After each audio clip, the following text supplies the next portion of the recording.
आज हम पढ़ेंगे पाठ 21। पाठ 21 का नाम है प्रेरक प्रसंग।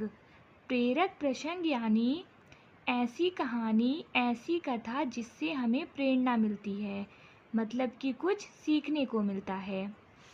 आइए सीखें।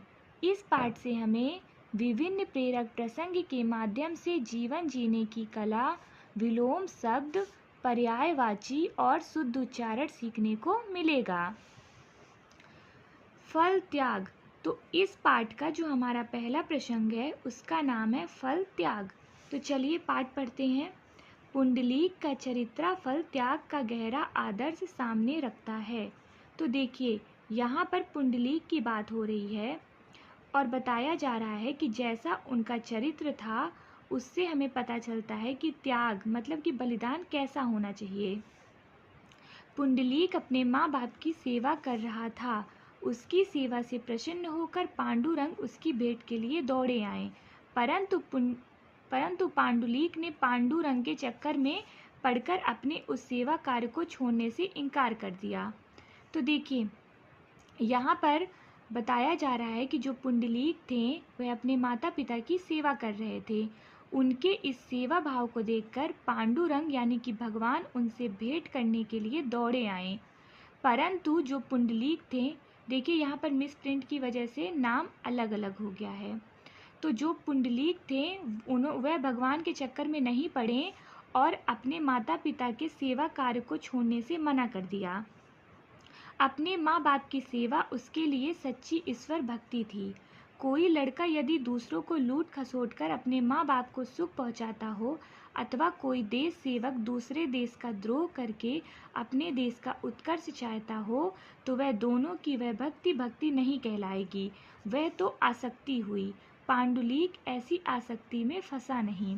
तो देखिए अगर कोई पुत्र दूसरों को हानि पहुंचाकर, दूसरों को लूट कर अपने माता पिता को सुख पहुंचाता हो, उनकी सुविधाएं पूरी करता हो, या फिर कोई देश का सैनिक दूसरे देश के साथ गलत करके अपने देश की खुशी चाहता हो तो दोनों की वह भक्ति नहीं कहलाएगी।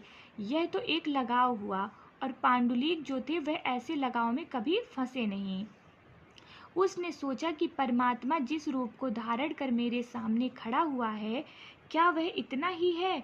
उसका यह रूप दिखाई देने से पहले सृष्टि क्या प्रेत थी? उन्होंने सोचा कि आज भगवान जिस रूप को धारण करके मुझसे मिलने आए हैं, क्या उनका यह रूप इतना ही है? जब भगवान नहीं थे तो क्या इससे पहले यह सृष्टि नहीं थी, प्रेत थी? वह भगवान से बोले, भगवान आप मुझे स्वयं मिलने के लिए आए हैं, यह मैं जानता हूँ, पर मैं भी सिद्धांत को मानने वाला हूँ। आप ही अकेले भगवान हैं ऐसा मैं नहीं मानता। उन्होंने भगवान से कहा कि भगवान आप मुझसे मिलने के लिए आए हैं, यह मुझे पता है, पर मैं भी अपने सिद्धांतों को मानने वाला हूँ। आप ही बस भगवान हैं ऐसा मैं नहीं मानता हूँ। मेरे लिए जो आप भी भगवान हैं और ये माता पिता भी। उन्होंने कहा मेरे माता पिता भी मेरे लिए भगवान हैं और आप भी भगवान हैं। इनकी सेवा में लगे रहने के कारण मैं आपकी ओर ध्यान नहीं दे सकता, इसके लिए क्षमा कीजिए। इतना कहकर उसने भगवान को खड़े रहने के लिए एक ईंट सरका दी और स्वयं भी सेवा कार्य में निमग्न हो गया। तो उन्होंने भगवान से जब इतना कहा उसके बाद भगवान के सामने एक ईंट सरका दी और उन्हें वहाँ पर खड़े रहने के लिए कहा और फिर से अपने माता पिता के सेवा कार्य में भक्ति में लग गया।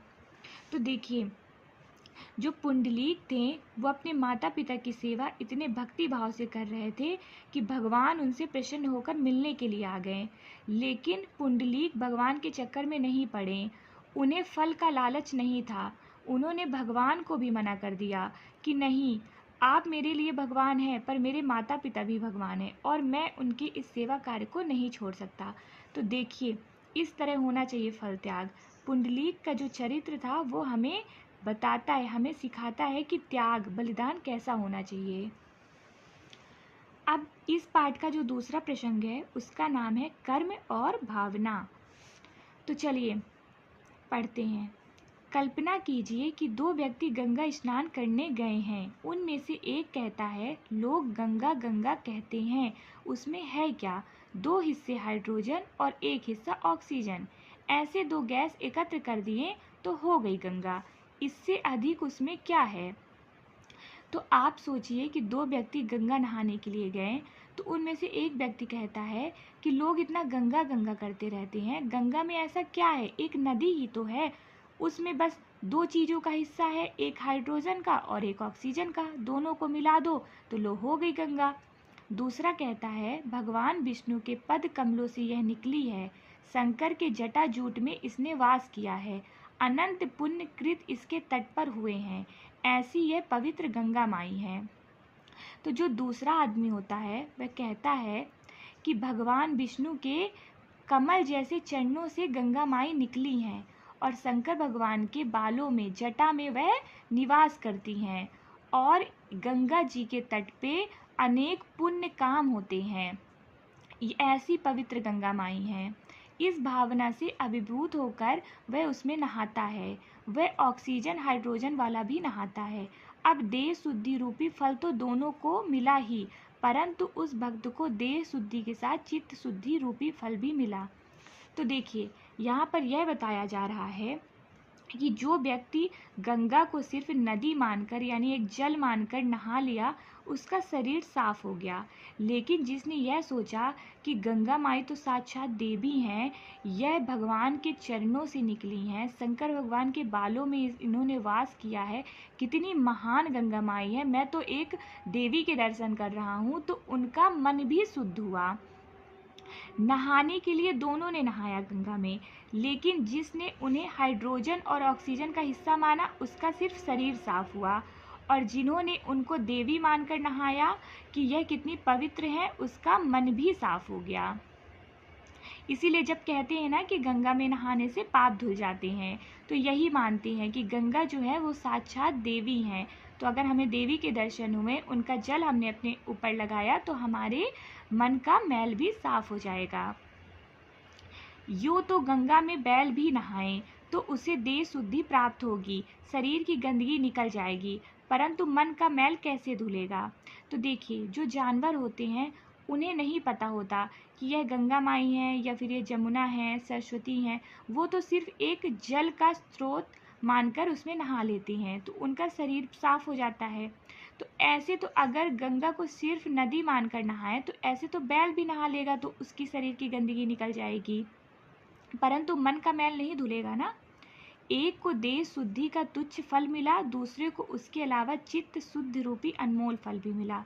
तो जिसने गंगा माई को नदी मानकर नहाया उसका शरीर बस साफ हुआ, और जिसने गंगा माई को एक पवित्र जल और एक भगवान से निकली हुई देवी मानकर नहाया उसे शरीर के सफाई के साथ साथ मन का शुद्ध रूपी अनमोल फल, अनमोल मतलब जिसका कोई मोल ना हो, ऐसा फल मिला। तो देखिए स्नान करके सूर्य नमस्कार करने वाले को व्यायाम का फल तो मिलता ही है, परंतु वह जो है आरोग्य के लिए नमस्कार नहीं करता। मतलब देखिए व्यायाम करने से हमारा शरीर जो है मजबूत होता है, मतलब हम स्वस्थ होते हैं, लेकिन वह शरीर स्वस्थ करने के लिए ही नमस्कार नहीं करता, बल्कि सूर्य भगवान को भगवान समझकर उनकी पूजा करता है। तो उसने सूर्य भगवान को भगवान समझकर पूजा की, जिससे उसका शरीर जो है वह तो स्वस्थ हुआ ही, साथ ही भगवान समझकर उनकी पूजा करने से उसकी बुद्धि तेज हुई, आरोग्य के साथ स्फूर्ति और प्रतिभा भी उसे सूर्य नारायण से मिलेगी। यानी स्वस्थ शरीर के साथ स्फूर्ति मतलब तेज बुद्धि और शरीर में स्फूर्ति और प्रतिभा भी उसे सूर्य भगवान से मिलती है। कर्म वही, परंतु भावना भेद में उससे अंतर पड़ जाता है। जिसने सूर्य को सिर्फ सूर्य समझकर व्यायाम किया उसका सिर्फ शरीर स्वस्थ हुआ, लेकिन जिसने सूर्य को भगवान समझकर व्यायाम किया उसे व्यायाम का फल तो मिला ही, उसका शरीर तो स्वस्थ हुआ ही, साथ ही भगवान की महिमा की वजह से उसका जो है बुद्धि तेज हुई, स्फूर्ति आई शरीर में, प्रतिभा मिली उसे। तो देखिए यहाँ पर कर्म और भावना में अंतर हो जाता है कि हम कोई भी कार्य अपने मन में क्या भावना लेकर करते हैं। इस पाठ का जो तीसरा प्रसंग है उसका नाम है आत्मा की अमरता। चलिए पढ़ते हैं। सुकरात को विष देकर मारने की सजा दी गई। उसने कहा अब मैं बूढ़ा हो गया हूँ, 4 दिन के बाद देह छूटने वाली ही थी। जो मरने वाला था उसे मारकर आप लोग कौन सी बहादुरी कर रहे हैं? जरा सोचो तो, यह शरीर एक दिन अवश्य मरने वाला है। जो मरने वाला है उसे मारने में कौन सी बहादुरी है? जिस दिन सुकरात को विष दिया जाने वाला था, उससे पहली रात वह शिष्यों को आत्मा के अमरत्व की शिक्षा दे रहा था। शरीर में विष का प्रवेश होने पर उसे क्या क्या वेदनाएं होंगी, इसका वर्णन वह मजे से कर रहा था। उसे इसकी रत्ती भर भी चिंता न थी। आत्मा की अमरता संबंधी यह चर्चा समाप्त होने पर उसके एक शिष्य ने पूछा, मरने पर आपकी अंत्योष्टि कैसे की जाए? उसने जवाब दिया, खूब, वे मारेंगे और तुम गाड़ोगे। तो क्या वे मारने वाले मेरे दुश्मन और तुम गाड़ने वाले मुझसे बड़ा प्रेम करने वाले हो? वे अक्लमंदी से मुझे मारेंगे, तुम समझदारी से मुझे गाड़ोगे। तुम कौन हो मुझे गाड़ने वाले? मैं तुम सबको गाड़कर शेष बचने वाला हूँ। किस में गाड़ोगे मुझे, मिट्टी में या नाश में? मुझे न कोई मार सकता है न कोई गाड़ सकता है। अब तक मैं क्या समझाया तुम लोगों को?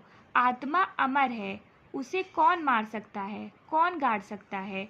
और सचमुच आज 2-2,500 वर्षों से वह महान सुकरात सबको गाड़कर जिंदा है। तो देखिए, सुकरात जो थे उन्हें विष देकर मारने की सज़ा सुनाई दी गई थी। तो वह जब उन्हें विष देकर मारने वाले थे, उसके एक रात पहले वह अपने शिष्यों के साथ बैठे थे और उन्हें बोल रहे थे कि मैं तो अब बूढ़ा हो गया हूँ, 4 दिन बाद मुझे मरना ही है। तो तुम लोग अभी मुझे यह विष देकर मारकर कौन सा महान काम कर रहे हो? अगर मार सको तो तुम मेरी आत्मा को मारो, जिसे तुम नहीं मार सकते हो। और वे बता रहे थे कि जब उन्हें विष दिया जाएगा तो उनके शरीर में क्या क्या पीड़ाएं होंगी मरते समय। तो उनका कहने का मतलब यह था कि तुम सिर्फ मेरे शरीर को मार सकते हो, मेरी आत्मा को नहीं। आत्मा अमर है और उसे न कोई मार सकता है और न कोई गाड़ सकता है। सिर्फ जो होता है वह हमारा शरीर खत्म होता है, हमारी आत्मा है जो है वह अमर है। तो देखिए, यहाँ पर यह पाठ 21 प्रेरक प्रसंग समाप्त होता है। अब हम अगली वीडियो में इसका अभ्यास पढ़ेंगे।